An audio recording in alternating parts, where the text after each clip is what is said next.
Oh, Will Kane, you know your quarterback's big time when he's turning down $30 million contract offers. Check out this tweet from Michael Lombardi of The Athletic. If Dak Prescott has turned down an offer in the $30 million per year range, which I am hearing, then he is nuts, not a top 5 quarterback.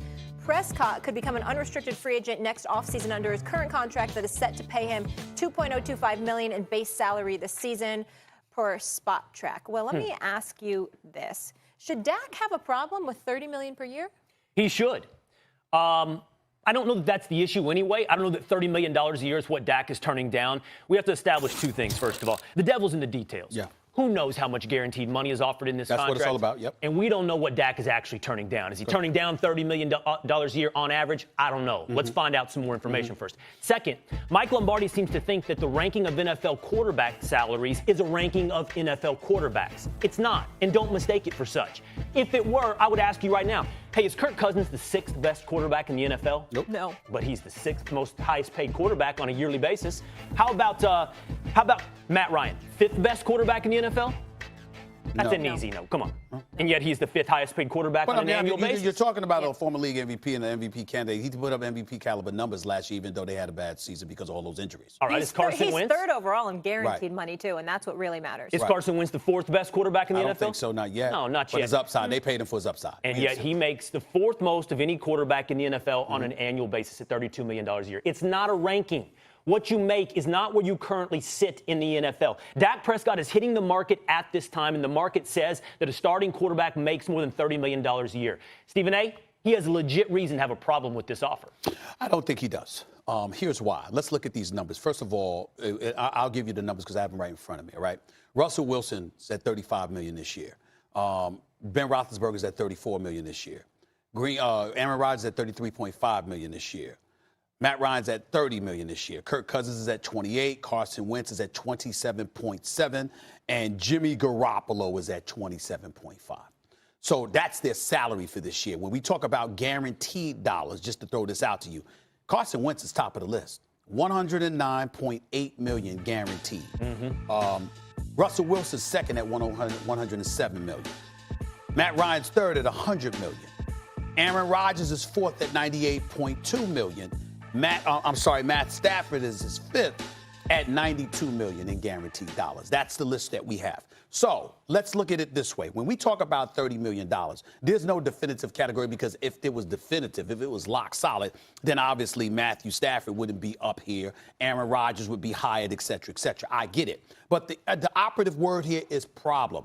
To have a problem with $30 million per year. The devil's in the details we know in terms of guaranteed dollars. That's my only question about it. But in terms of $30 million in annual salary, if you are Dak Prescott, that should certainly be enough for you. There should be no qualms about being offered $30 million a year.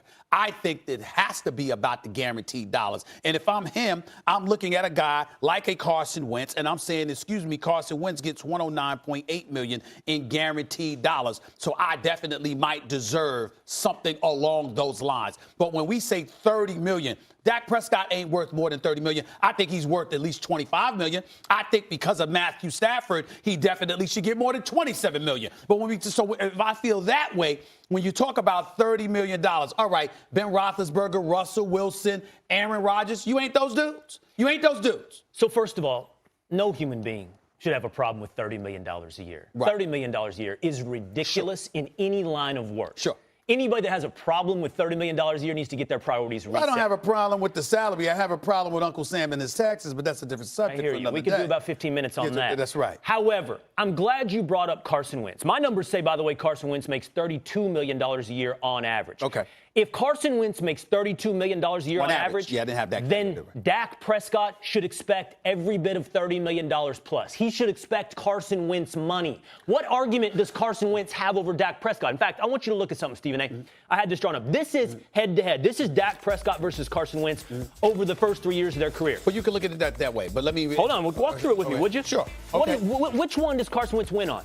Not on winning percentage, not on QBR, also not on quarterback rating, which is 96 to 92. Touchdown to interceptions, Dak throws few interceptions. And by the way, that doesn't include his rushing touchdowns.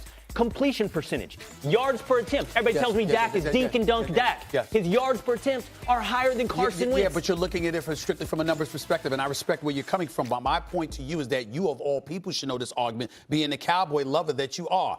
Everything comes and goes with Ezekiel Elliott, according to them. Now you have a new offensive coordinator in Kellen Moore. Obviously, you're going in a different direction where you got Amari Cooper finally a number one receiver, which is something that you didn't have that before, because even a few years back, Des Bryant was that dude. And then you had others like Cole Beasley and others that weren't going to measure up. But you got a legitimate number one now in Amari Cooper. You got a upgrade, rather, from a Cole Beasley to a Randall Cobb. You've got a security blanket in the tight end spot that you didn't have last year because Jason Witten has come back. Even though he's slow as snails, the bottom line is he's always open, and he's been perceived as being very reliable in terms of short yardage situations. So if you look at those things, and you're clearly going in the direction of throwing the football more, if they had done this already and Dak Prescott had proven himself, you would have a more valid point. But proven himself. Look, I like Dak. I know you do, but listen, I'm not trying to give the impression that he doesn't deserve money. Carson gets $32 million a year and $100 total. Dak gets it as well. But you can't look at it that way. And the reason why I say you can't look at it this way, because you got to take into account how you're utilized. If you are the Philadelphia Eagles and it's Aguilar and it's Jeffries and it's Zach Ertz and these boys, and you're flinging that football all over the field and you're leaning on your quarterback heavily, as long as I get you in the same ballpark as a Carson Wentz, I have respected you. But I'm not elevating you because we don't ask of you what the Eagles ask of Carson Wentz. Carson Wentz is considered to have more upside, too. Carson Wentz. And Molly, you know how much weight that carries in every discussion we have at this table? It's like his draft status, his public perception. Right. People in the know, people I respect, like Louis Riddick, all will tell you Carson Wentz is that dude. But what I'm telling you is, and if they could throw it up one more time, the one that matters in the end, that graphic is the small print at the bottom. Their record against each other, Dak, 3-1 against Carson Wentz. Hold on. Obviously, Carson Wentz by correlation 1-3. Playoffs, Dak's been 3 starts in the playoffs. Carson Wentz 0-0 in the playoffs. Yeah, because he's been injured. Well, is that not a huge one when you're giving out $32 million a year?